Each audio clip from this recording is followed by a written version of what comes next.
After the chaos of October's CNBC debate, the newly culled Republican field met last night in Milwaukee to focus on ideas. But were the Fox Business moderators able to get straight answers from the candidates on important issues? Reason TV sucked out the hot air and drilled down to the substance to give you the top 3 worst and best moments of the third GOP debate. Coming in with the third best moment of the night was Rand Paul, who finally came out of his debate hibernation to cast a shadow on the GOP's Warhawk faction. You can be strong without being involved in every civil war around the world. I wouldn't arm our enemies. I wouldn't arm ISIS.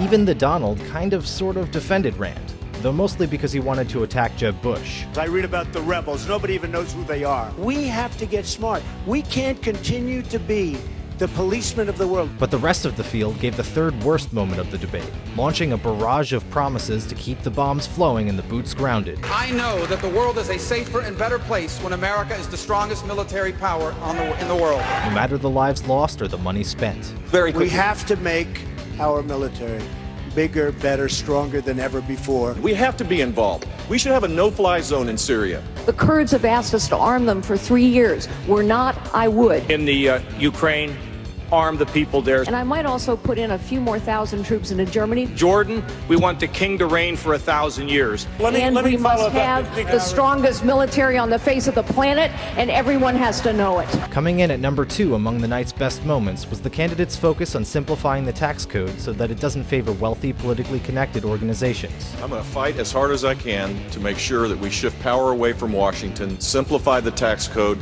to spur economic activity in this country. There are more words in the IRS code than there are in the Bible.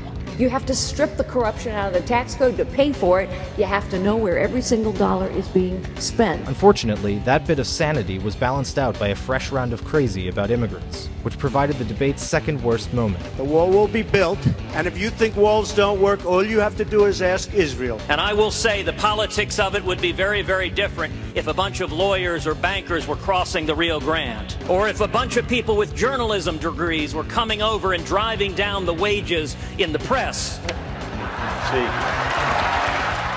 The best moment of the night came with the Republicans' forceful arguments against crony capitalism and the growth in government that fuels it. Well, first, Obamacare has to be repealed. It is crony capitalism at its worst. The candidates pitched an end to government that picks winners and losers. The truth is the rich do great with big government. They get in bed with big government. The big banks get bigger and bigger and bigger under Dodd-Frank, and community banks are going out of business. And it hurts the poor and the middle class much more than it does the rich. Climate change. We had a 10% reduction in carbon emissions, and it isn't because of Solyndra.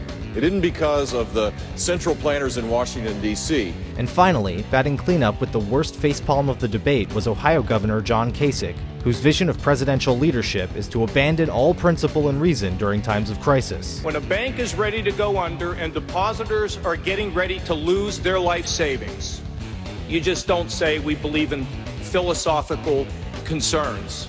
Philosophy doesn't work when you run something.